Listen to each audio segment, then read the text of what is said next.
So Trey Henderickson was just fined $16,883 for this roughing the passer call in last week's game versus the Ravens. So you can see right here he gets past Ronnie Stanley, and he does get to Lamar Jackson. He tackles him, which why it's roughing the passer is because the fact he drops his body weight straight down on the player, which I'll be honest with you, I did not know players are getting fined for roughing the passer.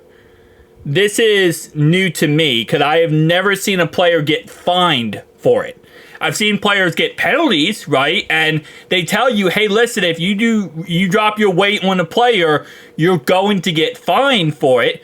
But I'm sorry, you're going to get penalized for it for roughing the passer. But I never seen a player get fined. I did some research, looked it up, and I haven't seen another player recently get fined for roughing the passer. So I got to put it in the aspect of they hate us. Because I don't understand how you fine a player for dropping his body weight on another player when he's making a tackle. It's not like he's going for the head. It's not like he's going underneath. It's not like he's doing a dirty play. He's making a tackle. And yes, he should have tried to push his body weight to the left or right hand side. But at the end of the day, I mean, it's a tackle. Like, okay, you give him a 15-yard penalty because you say he dropped his body weight. $16,000, almost $17,000 fine for that? I mean, bruh, can we... The NFL is trying to find anything. Come on, man. Okay, you gave him a 15-yard penalty. I get it, whatever. You know, he dropped his body weight on the said player. But to then go and say, 15-yard penalty plus... we're going to fine him $17,000 for a freaking tackle. At what point are we getting a little ridiculous with stuff, okay? It wasn't a dirty hit. It wasn't a dirty tackle. He tried to sack him, couldn't stop his momentum, couldn't stop his body, went to tackle him, and yes, his body ended up falling on the player. That's just how it works.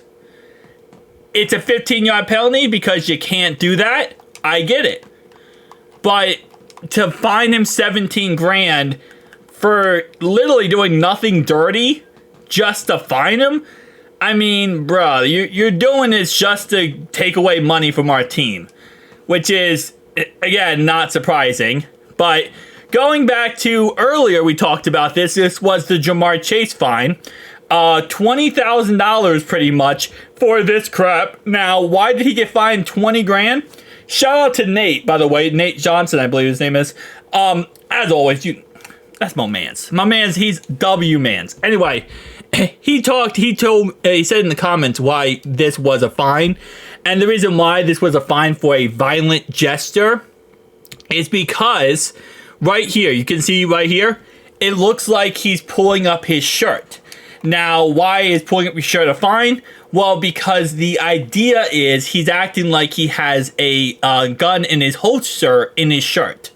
So it's a gun holster type of celebration where it's like, you know, the Old West. You pull up your shirt and you got a gun in, you know, the holster in your shirt. So that's why. And apparently this right here, this referee got very offended by it. So... he got fined almost $20,000 because he acted like he pulled up his shirt. And there was a holster right there.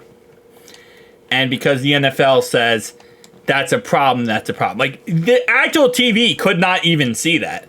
Like, yeah, if you were at the game, you might have seen it. And if you saw, like, extended clips after, you might have seen it. But the actual broadcast did not show this. So it just showed this part right here, and then he ran off. Probably a 2-second situation, but for whatever reason, the NFL's like, oh, 2 seconds, you looked like you almost pulled up your shirt. That's a holster. We're gonna have to give you $20,000. Bro, like, I swear, at this point, I'm just, like, convinced now, the NFL, they just, like, go into a room full of, like, a bunch of interns, right? And, you know, you have, like, you know, like, the old evil, like, evil person, like, in movies, like, the old depiction where they're, like, smoking a cigar, right? They got, like, sunglasses on inside. They're wearing white after Labor Day. Yeah, something like that. And they're sitting there, and I just feel like it's, like, that kind of situation. And you have a bunch of, like, coffee interns all going around in a circle. And the guy goes, what can we, how can we get some money from Cincinnati? And then like one guy goes, I think Jamar Chase pulled up his shirt. Phew, that sounds amazing. But we're not gonna tell him that why he's gonna get fined. We're gonna give him we're gonna take away 20 grand, and then we're just gonna tell him later in the week, and we're gonna say he did a violent gesture. How about anything else? Trey Henderickson did a roughing the passer call, very blatant, but at the same time, it is what it is. You know, he kind of just landed on Lamar Jackson. Oh, landing on my Lamar. That's another 20 grand right there. Like, bruh, is that what we're doing now? And yes, I imagine the NFL as a evil, weird, probably gonna blow up the moon type of organization, okay? Yeah, it's like every horror movie, not horror movie, every like evil villain trope, I imagine, is the NFL. Because they hate us and they always try to do this crap to us. But on the real note though, can we stop fining players for roughing the passer? This is so stupid. This is like the stupidest thing I've ever heard of. Oh, you dropped your body weight on them. Okay, I get it. You're trying to stop the whole roughing the passer thing. You say body weight, but that's a 15-yard penalty. You don't also have to add in a $20,000 fine. I don't know. Tell me down below your thoughts and opinions. I'll see you guys in the next one.